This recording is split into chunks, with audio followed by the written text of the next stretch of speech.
राजा साहब आज आप मरियम नवाज साहिबा के साथ भी मौजूद थे, उन्होंने बड़ी अग्रेसिव तकरीर की।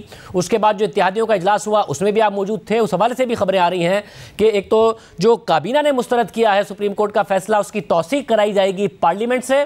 इसके अलावा यह खबर आ रही है कि मरियम नवाज ने और नवाज शरीफ साहब ने इसरार किया इस बात पर कि 3 जजेस के खिलाफ, उनके फैसले के खिलाफ रेफरेंस दायर किया जाए। क्या दोनों बातें दुरुस्त हैं?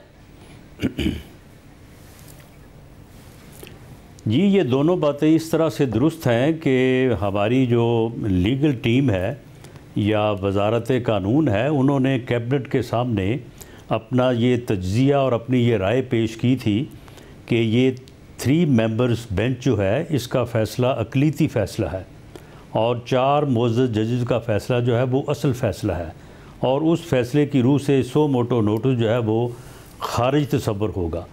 तो उसके बाद फिर कैबिनेट ने आज इस राय की अप्रूवल जो है वो ली है हम अपने कोलिशन पार्टी हेड से, और वहाँ पे ये फ़ैसला हुआ है कि इस राय को इंडोर्स करवाया जाए या कौमी असम्बली से पार्लियामेंट के सामने रखा जाए और वहाँ से उससे इसकी जो है वो अप्रूवल ली जाए।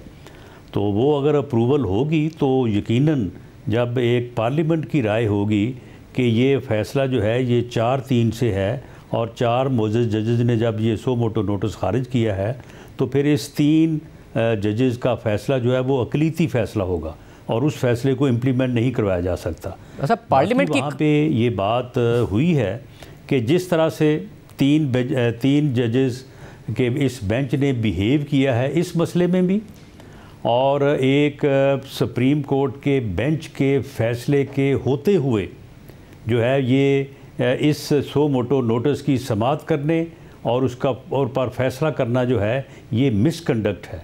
इस मिसकंडक्ट के ऊपर जो है सुप्रीम जुडिशल काउंसिल में जो है वो रेफरेंस भेजा जाना चाहिए।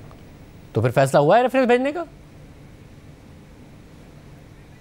बहरहाल इस पे अभी फ़ैसला नहीं हुआ, लेकिन ये राय जो है ये डिस्कस ज़रूर हुई है और आने वाले किसी अजलास में जो है ये फ़ैसला हो सकता है। मगर आप फैसला कर भी लें तो अगर रेफरेंस हुकूमत भेजेगी तो वो सदर के ज़रिए जाएगा, और वो तहरीक इंसाफ जो जस्टिस फाइसा के केस में सुप्रीम कोर्ट पर तनकीद करती थी कि क्यों रेफरेंस मुस्तरद किया, वो आज उसी फैसले का सहारा लेकर कह रही है कि सदर को अपना माइंड अप्लाई करना है रेफरेंस जुडिशल काउंसिल में भेजने से पहले, क्योंकि उस फैसले में लिखा हुआ था वो अपना माइंड अप्लाई करेंगे, आगे नहीं बढ़ाएंगे। तो फिर क्या फ़ायदा आपका रेफरेंस भेजने का?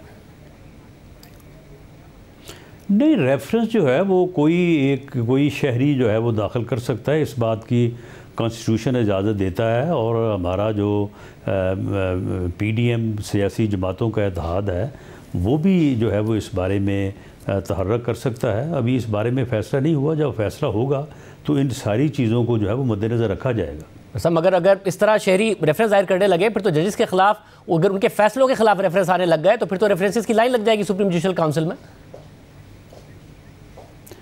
नहीं, देखिए ये तो मवाद की बात है ना, अगर एविडेंस मौजूद हो, क्या हर फैसले में 4 मुअज़्ज़ज़ जजेस जो है वो एक तरफ और 3 एक तरफ होते हैं?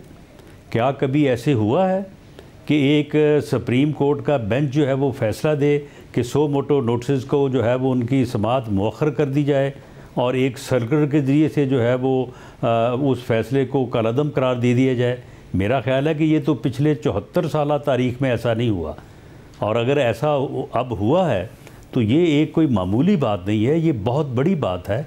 इस बात के ऊपर कोई शहरी या कोई पॉलिटिकल पार्टी या कोई तंजीम जो है वो सुप्रीम जुडिशल काउंसिल जो है वो जा सकती है। अच्छा, मगर चीफ जस्टिस साहब तो इस वक्त जस्टिस मज़ाहिर अकबर नकवी के खिलाफ रेफरेंस नहीं सुन रहे, और उन्होंने बताया भी कि उन्होंने उनको बेंच में बिठा के खामोश पैगाम दिया, और जिस रात जस्टिस फाइज ईसा ने ख़त लिखा कि supreme judicial council justice Mazahir Akbar Naqvi के खिलाफ रेफरेंस को टेकअप करे, तो उसके अगले दिन उन्होंने एक 6 रुकनी बेंच बनाया, उसमें जस्टिस मज़ाहिर अकबर नकवी को डाला और वो केस ही बंद कर दिया जिसमें जस्टिस फाइज ईसा ने फैसला दिया था कि सू मोटो फिलहाल सुप्रीम कोर्ट ना ले। तो मैसेजिंग आपको क्लियर नहीं है? वो जस्टिस मज़ाहिर अकबर नकवी के खिलाफ नहीं टेकअप कर रहे हैं तो अपने खिलाफ और बाकी 2 जजेस के खिलाफ टेकअप हो जाएगा रेफरेंस? आपने जो बात की है इसको मैं दोहराए बगैर ये कहता हूँ कि अगर ऐसे ही है, जो कि बिल्कुल ऐसे ही है, तो क्या ये सुप्रीम कोर्ट का रेफरेंस का सब्जेक्ट नहीं बनता?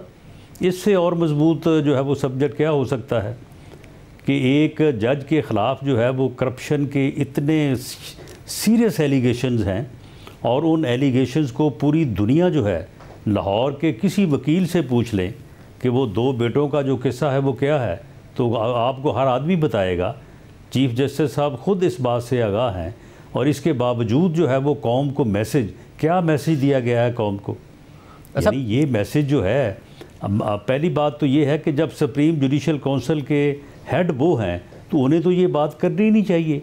जब रेफरेंस दायर हो चुका तो उन्हें तो इस मौजू के ऊपर बात करना बनता ही नहीं है। तो ये सारी चीज़ें जो हैं, ये फिर रेफरेंस किस मकसद के लिए या क्यों कर जो है वो दायर हो सकता है किसी भी मुअज़्ज़ज़ जज के ख़िलाफ़, तो उसका तो फिर ये सब्जेक्ट मैटर है। ज़ाहिर जैसे मज़ाहिर अकबर नकवी के जो साहबजादे हैं, उनका ख़ानदान है, वो इन इल्ज़ामात को मुस्तरद कर रहा है, मगर सुप्रीम जुडिशल काउंसिल में मामला नहीं टेकअप हो रहा है। दूसरा, आप कह रहे हैं कि हम पार्लियामेंट में जाएंगे। मतलब फिर कल तो जिसकी भी सिंपल मेजॉरिटी में हुकूमत होगी, क्या वो फैसले करेगी कि अदालत का फैसला क्या था? पार्लियामेंट कैसे फैसला कर सकती है कि फैसला 3-2 का था या 4-3 का था? काबीना मुस्तरद करे, फिर काबीना और फिर पार्लियामेंट अपनी मोहर लगा दे, तो ये एक नई रिवायत आप कायम कर रहे हैं। फिर अदालत के फैसले कैसे आया करेंगे? नहीं, ये हम कैसे नई रवायत कायम कर रहे हैं शाहजेब? 4 जजेस का फ़ैसला है, वो चारों क्या कमतर जज हैं? क्या उन्होंने अपने फ़ैसले में ये लिखा नहीं है कि ये सो मोटो जो है वो खारिज तस्वर किया जाए? क्या जो 2 जजेस जिन्होंने बाद में फ़ैसला किया, उन्होंने लिखा नहीं कि हम अपने पहले 2 ब्रदर जजेस के फ़ैसले से जो है वो इत्तफ़ाक़ करते हैं? क्या ये 9 से 7 का बेंच जो है वो नहीं बना? 7 के बाद फिर 5 पे आ गया, 5 के बाद 4, 4 के बाद 3। कहाँ ऐसे मामलात पे कहाँ ऐसे हुआ है? ये मगर इलेक्शन कमीशन ने माजी करीब तो मंजूर कर लिया ना फैसला। मिसाल नहीं मिलती। आज इलेक्शन कमीशन ने उस 3-0 के फैसले को कबूल करते हुए जारी कर दिया है वही शेड्यूल जैसा कि सुप्रीम कोर्ट ने अपने फैसले में कहा था। अब आपके पास 5 दिन है, 10 तारीख को उस फैसले के मुताबिक आपने 21 अरब रुपए देने हैं इलेक्शन कमीशन को, नहीं देंगे फिर? इलेक्शन कमीशन जो है वो एक इंडिपेंडेंट अदारा है, उसने जो फ़ैसला किया है वो फ़ैसला करने में आज़ाद है, लेकिन उसका फ़ैसला हुकूमत के ऊपर बाइंडिंग नहीं है। हमारे लॉ डिवीज़न ने जो हमें राय दी है उससे जो है वो कैबिनेट भी मुत्तफ़िक़ है, और उसके बाद आज हमारे कोलिशन पार्टनर्स के पार्टी हेड्स भी मुत्तफ़िक़ हुए हैं, और अगर पार्लियामेंट उसको इंडोर्स करती है तो हमारे लिए उसकी अहमियत होगी। तो यानी 10 अप्रैल को 21 अरब रुपए नहीं मिल रहे हैं इलेक्शन कमीशन को, क्योंकि 11 अप्रैल को इलेक्शन कमीशन सुप्रीम कोर्ट में रिपोर्ट जमा कराएगा कि आपने पैसे दिए हुकूमत ने या नहीं दिए। देखिए, ये इस मामले के ऊपर हुकूमत जब तक पार्लियामेंट जो है वो इसके ऊपर अपना फ़ैसला नहीं करती तो ये बात कबल अज़ वक्त होगी, और अगर पार्लियामेंट जो है वो थ्रू रेजोल्यूशन एक एक्ट या एक अमल जो है उसको इंडोर्स करती है तो मेरी नाक़िस राय में वो हुकूमत के ऊपर बाइंडिंग होगा। सब आपको पता है कि अगर सुप्रीम कोर्ट के अहकामात आप नहीं मानते हैं और इस बात पर कायम रहते हैं और एक नई प्रोसीडिंग आपके ख़िलाफ़ शुरू हो जाती है, तो पहले तो वज़ीर आज़म के ख़िलाफ़ कार्रवाई होती थी, गिलानी साहब गए घर। अब अगर फैसला ना मानने की सूरत में अगर काबीना का फैसला है मुस्तफ़ा एपेक्स कोर्ट के बाद के फैसले के बाद, तो फिर क्या पूरी काबीना घर जाएगी, जिसमें आपके सदर शहबाज शरीफ साहब, आपकी सीनियर क़यादत आप समेत घर जाएगी। इसके अलावा बिलावल भुट्टो ज़रदारी साहब पीपल्स पार्टी के सरबरा वो घर जाएंगे और ना अहल हो जाएंगे कंटेम्प्ट की फेस करते हुए? नहीं, ये पूरी पार्लियामेंट जाएगी, पूरी पार्लियामेंट का हुक्म होगा जो रेजोल्यूशन होगा, और अगर ये 3 जजेस का बेंच जो है वो पूरी पार्लियामेंट को घर भेजना चाहता है या घर भेज सकता है, तो मेरा ख्याल है कि ये अमल भी एक दफ़ा हो ही जाना चाहिए, मगर ये रोज़ का मामला जो है ना ये ख़त्म हो। मगर राना साहब, काबीना अगर पार्लियामेंट की करारदाद को इनसिग्निफिकेंट करार देते हुए कि जी इसकी कोई अहमियत नहीं है, काबीना के फैसले ना मानने की अहमियत है और काबीना के खिलाफ कंटेम्प्ट हो गया, तो आप कैसे पार्लियामेंट का सहारा लेंगे? 3-0 की जिस तरीके से आपकी बाकी सारी सदा मुस्तरद हुई है, आप पार्लियामेंट का सहारा ले पाएंगे? आप एक बहुत बड़ा रिस्क लेने जा रहे हैं।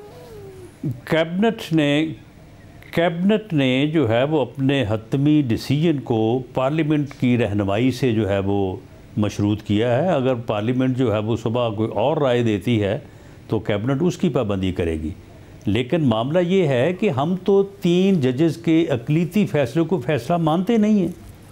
4 जजेस का फ़ैसला जो है वो मौजूद है, वो 4 भी तो आखिर सुप्रीम कोर्ट के मुअज़्ज़ज़ जजेस हैं। जब वो ये 4 जजेस जो है वो अपने फ़ैसलों में पुकार के कह रहे हैं कि हमारा ये फ़ैसला है, तो फिर 3 जजेस का फ़ैसला तो फ़ैसला ही नहीं है।